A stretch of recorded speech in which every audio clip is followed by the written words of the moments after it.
American families live in childcare deserts. These are areas where childcare is unavailable or too expensive. As stated by the Center for American Progress, the true cost for an infant is just over $1,300 a month, which is $16,000 annually. This represents the approximately 21% of the median of income of a family of three. And this is putting a huge strain on families. Among U.S. parents with children younger than the age of 18, 43% of those parents said that it's difficult to pay for childcare. And these are nearly 3 out of 5 of those parents are making less than $50,000 a year, and they say the same thing. This burden disproportionately affects low-income families, single parents, particularly women, and highlighting deep systemic inequalities. The rising cost of childcare is not just a personal burden on families. It's also a societal issue that threatens the financial stability of parents, as well as the future success of children. Reportedly, 51% of women with young children said it's difficult to afford childcare, compared to 33% of men with children under 18. Among parents with kids under 18, 35% said they have or plan to resort to using credit cards or acquiring other debt just so they can pay for care. And 31% said that they have or plan to leave the workforce due to the high cost. Now, you could argue that the cost of childcare is necessary, but if we can't afford childcare, then parents can't work, and if they can't work, then they can't make money, which will also affect the government and their revenue. As quoted before, most childcare in the U.S. costs nearly half the average 3-person family income. This cost is out of hand and deprives children of these imperative early learning opportunities.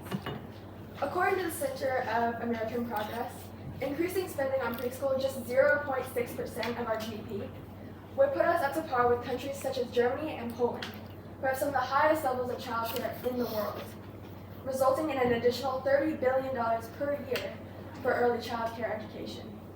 And this would be more than enough to enroll 3 to 4-year-olds in high-quality preschool, which is the age that children need the most. And besides, if these kids can't go to childcare, they don't have access to early learning, which is vital to their future education and gives them building blocks for more elevated learning.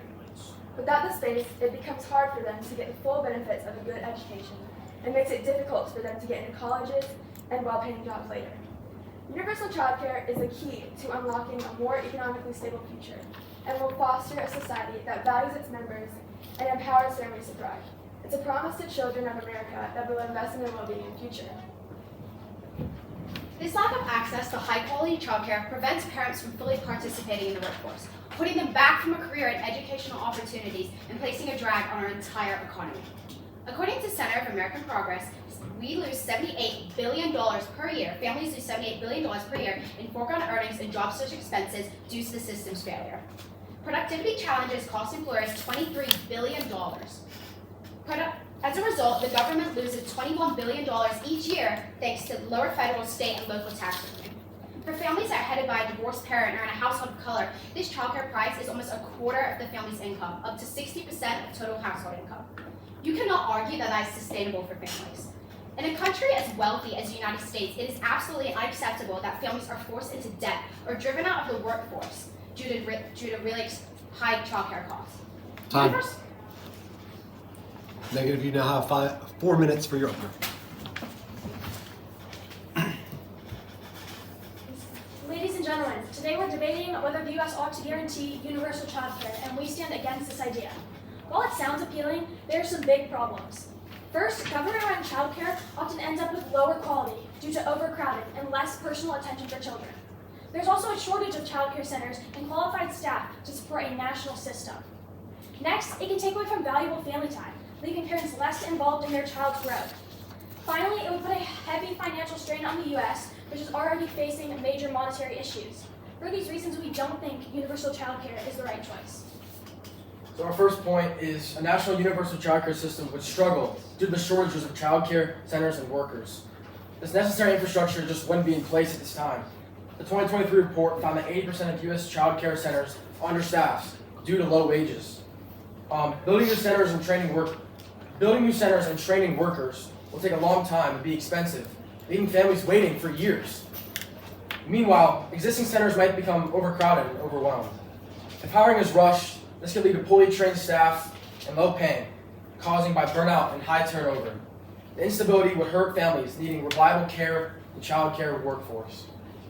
Next, government-run childcare systems could lead to lower quality care because the government often struggles with efficiency and flexibility compared to private options. For example, the U.S. Postal Service faces budget problems and slower service, unlike faster, more reliable companies like UPS and FedEx. Large government programs like childcare can become inefficient and overcrowded very quickly. A 2023 report by Gears found that publicly funded pre-K programs often have high child-to-teacher ratios, which do not meet nationally recognized standards of quality set by the National Institute for Early Educational Research. This could result in a one-size-fits-all approach that doesn't fit all families' needs or all children's needs, while private centers offer a more personalized and better quality approach. Next point is devaluing the role of family. Universal child care can reduce the family's role in placing children mostly with teachers instead of family members. These teachers, while qualified, would significantly influence children's development and behavior.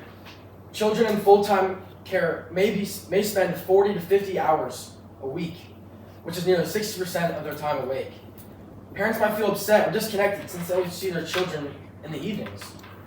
Changes in children's behavior can happen quickly without parents being involved, making parents feel out of touch with their child's growth. This dynamic can create tension in families and reduce parents' influence over their children. Lastly, while universal childcare may sound appealing, it would be too expensive for the United States to handle, which is already facing huge financial problems.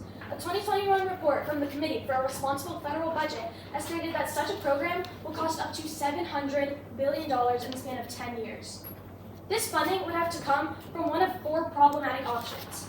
1. Raising taxes on working families. 2. Taking funds from essential services like healthcare or education. Or 3. Making parents cover these costs, which would make it unaffordable for many. Or any combination of these. Ultimately, the financial strain of guaranteeing universal childcare could outweigh the benefits, harming more than helping. In the end, let's remember this. Children are not just statistics or commodities to be managed. They're the future, shaped by the love and guidance of their families. Instead of relying on systems focused on convenience, we should empower parents to be present in their children's lives and help them find childcare that best fits their needs. It's not just about where their child is being cared for, it's who cares for them. Thank you. Affirmative. You have 7 minutes for your elaboration and rebuttal.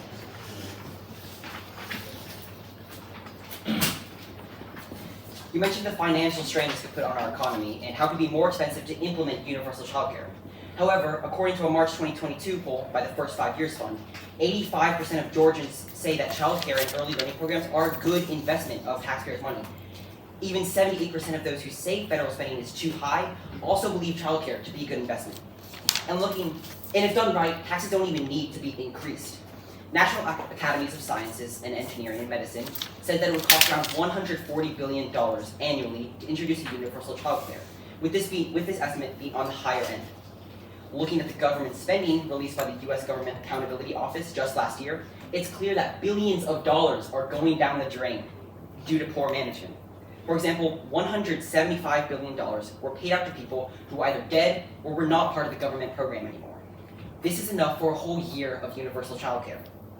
And this is not just a one-off occurrence. In fact, for the past 5 years, the government has spent over $170 billion in improper payments. The fact of the matter is that we have the money to implement universal childcare for everyone without the need for citizens to pay extra. You also mentioned that it's better for children to be with their parents and the negative impacts. However, according to parent data, the impact on cognitive outcomes is generally positive. They find that slightly negative outcomes on behavior, especially for lower age enrollment, are again fairly small and fade substantially or completely by later childhood.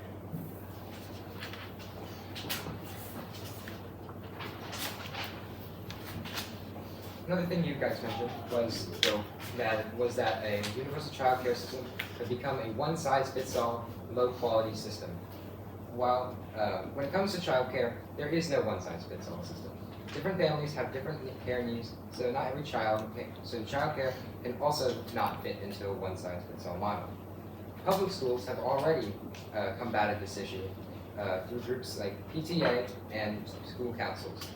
A universal child care program would encourage the formation of similar parent groups to ensure that families have a voice in shaping the services of their children receive. This would allow parents to advocate for the specific needs of their community and children, ensuring that the system remains flexible, responsive, and adaptable over time. To cater to each individual child's needs, we can also learn from public schools that have specialized tracks which provide families with flexibility and choices that align with their unique needs.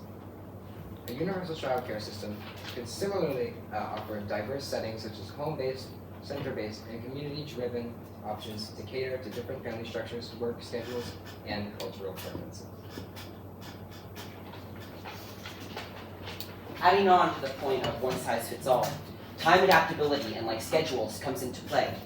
But we're not saying that all of America should adopt a single universal childcare system. Each state or county can modify the system to fit the needs of the families in the area, and that includes times. Implementing programs like aftercare or extended care allows for a more flexible schedule that works for more families. Also, nearly half of families that are reducing their work to care for children also report not doing financially okay. In addition, due to the lack of paid maternity leave being required in companies, over half these mothers are not producing income when caring for their children. This is not right. Choosing between caring for a child and being financially stable is not a decision families should have to make. By introducing universal childcare, these mothers don't have to make that decision anymore and can have access to high-quality childcare that is needed in the early development stages. It allows them to provide for their children, which is especially important for single-parent households.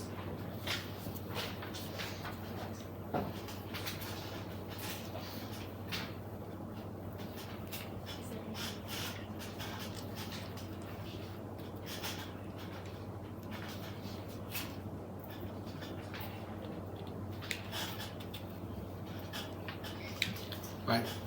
Negative, you now have a chance for elaboration and rebuttal.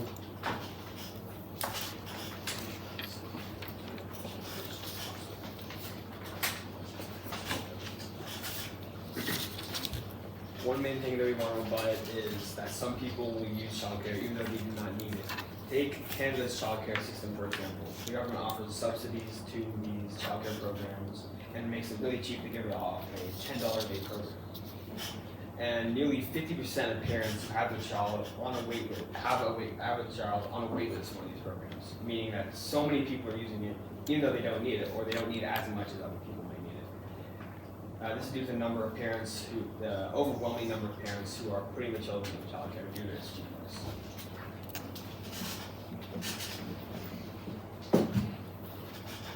Now, like Emma said in their opening, childcare, not having access to childcare can block a lot of experiences for children.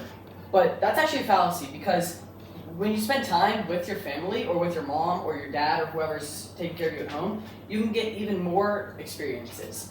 Like many conversations with your parents, that'll be more one-on-one than in a traditional childcare system, where it'll be more group-based. And also, she said that if you don't have childcare, you won't be ahead on your learning, and once you go to school, you'll be behind, and then you won't be able to go to college. And that's not true, because while childcare might be able to give you a start, also staying home with your parents or whoever's taking care of you can give you a different start, which might be better or worse for you depending on the child and the parents. And Eli said in the opening that a lot of improper payments were being made to people to help them pay for childcare, but universal childcare wouldn't fix that, because it's not necessarily saying that this childcare would be free. It's just saying that it's available to everyone. So that wouldn't fix the improper payments, because those would still happen, because some people would still have those subsidies from the government. And the government wouldn't guarantee a high-quality education system for childcare. Like we've seen in public schools, many schools have very different quality control compared to other schools. So some areas, they might have a really good childcare system where everybody wants to be enrolled because it's great, but then some areas are going to have really bad childcare where it's not good for the children and it will hinder their abilities. One statistic, according to the National Institute of Child Health and Human Development, for children who had less than 10 hours a week of non-maternal care, so children who were child care or care with a babysitter for less than 10 hours a week, only 2% of those 4-year-olds had at-risk tendencies, which means it was dangerous or it was aggressive. However, once they had more than 45 hours a week, which is about 9 hours a day, which could happen in childcare, that percentage goes up to 24% of these 4-year-olds. That's very bad for these children that are in childcare to have these at-risk tendencies, especially when they're around other children.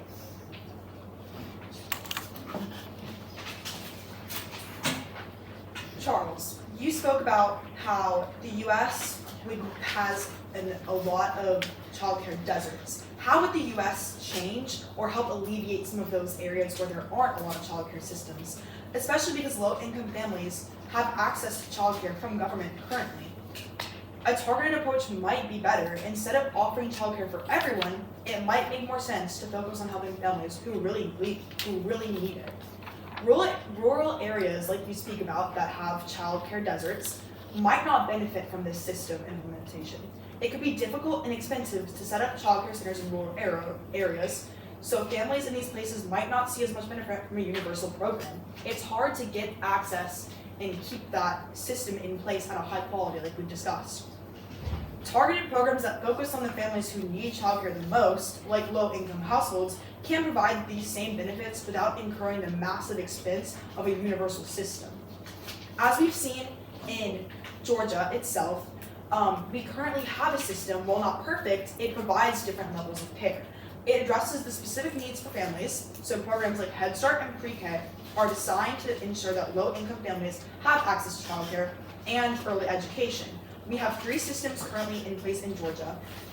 These care programs are Head Start, which is early education services for children under 5 in low-income families, childcare, which manages family homes and learning centers because high-quality childcare has a lasting impact on children, and Pre-K, preparing 4-year-olds for school, and over 80,000 4-year-olds are currently enrolled in Georgia's Pre-K program. Also, Emma, you spoke about acquiring debt and how, actually sorry, that's Isla. Isla, you spoke about how the U.S. is a wealthy country, but unfortunately we are in trillions of dollars of debt, and we don't have access to as much money as it would take to start off this program, which could be billions and billions of dollars. And even ensuring that this program takes off, how are we going to ensure that we have a return on investment, that this does impact our environment and our economy positively? Even if we implement the guidelines that are in place, how can we ensure that it would be a good program for all? That's why we believe that it would be better to have a targeted system, not an overall system.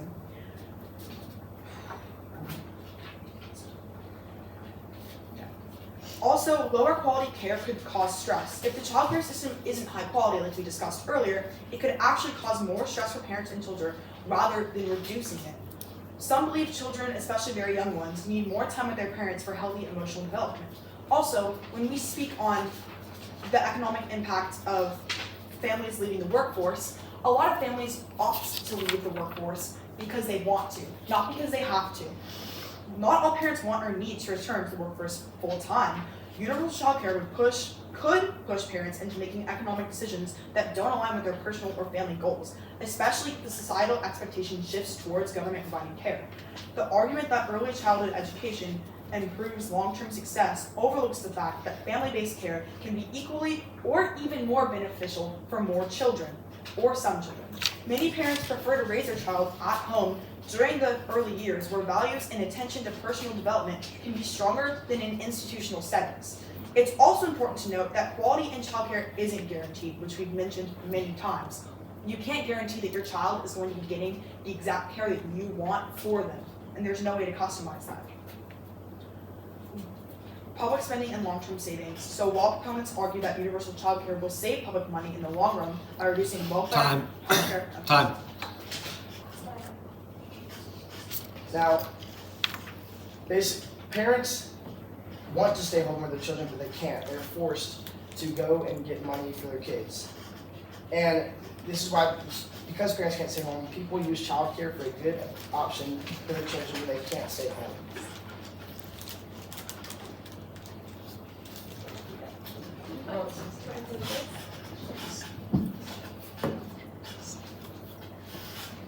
Okay. The United States is facing a childcare crisis that is crippling families, stalling the economy, and denying children the foundation that they need for future success. Imagine being a parent forced to choose between providing for your family or ensuring your child receives the early education that they deserve. This is an impossible choice, but it's a reality for millions of Americans who find themselves trapped in a system that fails them at every turn. As we discussed earlier, many families spend more on childcare than they do their own mortgage, with the average cost exceeding $10,000 a year.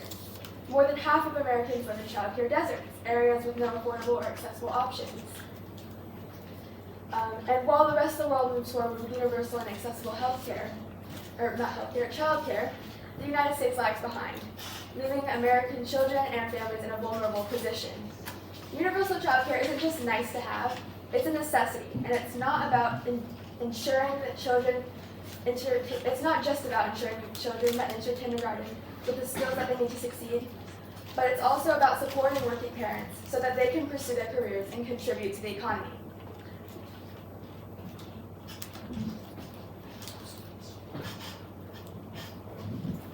Emma, you talked a lot about Georgia this, Georgia that. I just want to clarify that we're talking about the United States. If we were going to be providing childcare to all the low-income families, we would still be excluding families who actually needed childcare. This lack of access to high-quality childcare. Again, studies have shown that we lose billions and billions of dollars due to extremely high childcare costs annually, and because of the absence and turnover due to childcare struggles. If we don't act now, this will continue to drag down our economy and hold back an entire generation of children. By investing in a universal childcare system, we can give families the support they deserve and need to provide children with the head start they need to thrive. We can reduce the strain on parents, improve job retention, and create a more stable, productive workforce. If we fail to address this crisis, families will continue to be overwhelmed, children will miss out on vital early education, and our economy will suffer. But if we commit to universal childcare, we can lift families out of poverty, set children up for success, and create a stronger, more inclusive future for everyone. It's time to stop viewing childcare as a privilege and treat it as a human right that every child deserves the education they need to be successful.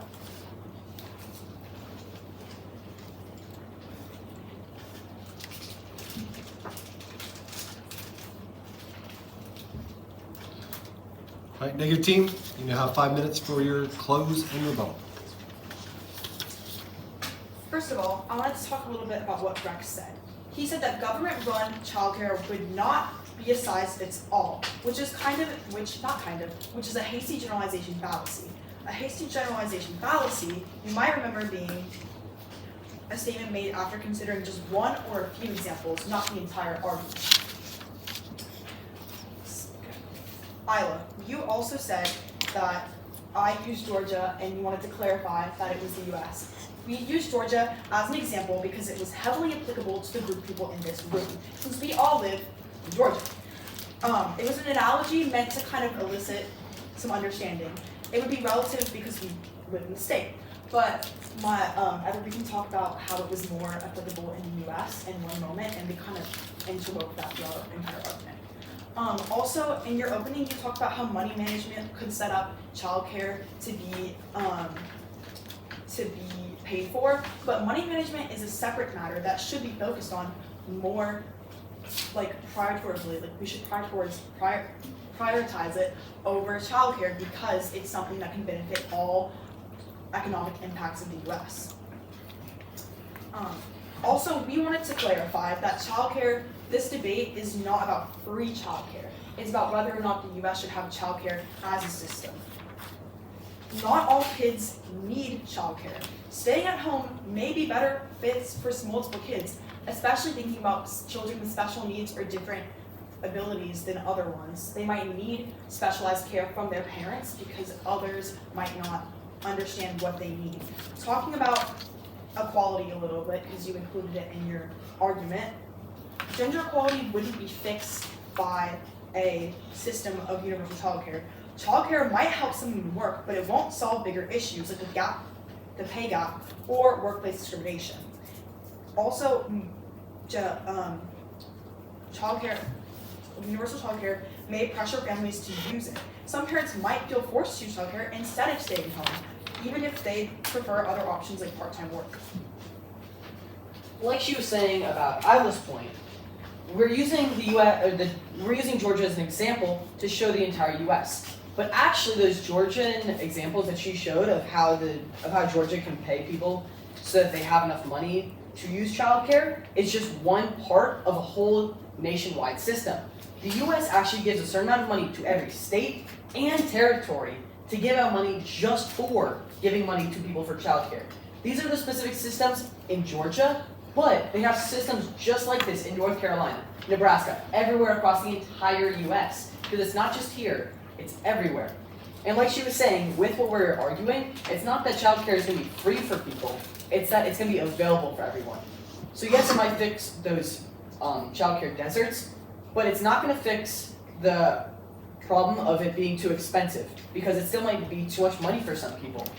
Because while it might be cheap for some people still might not have enough money where they find that as cheap to them. And also, like she was saying, not all families have the same needs. So while it might not even be a one-size-fits-all situation, even though we've seen how the government runs very many things, there's still not going to be a perfect fit for everybody. And if people, like she said, are being pressured into using the system, they might get pressured into a system that's not good for their children. And back to money, like Rex was saying, well, even if it was free, that's either taking taxes away from somewhere, or you're paying more in taxes, which can be even worse for those people who don't have enough money for it.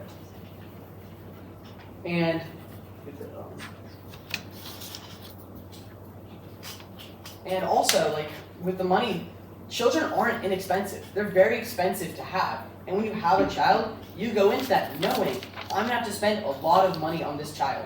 Between food, schooling, maybe tutors, between everything that you're gonna need to pay for, it's a lot of money.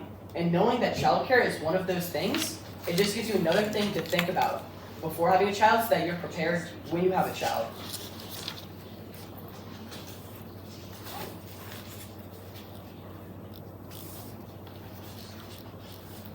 Time.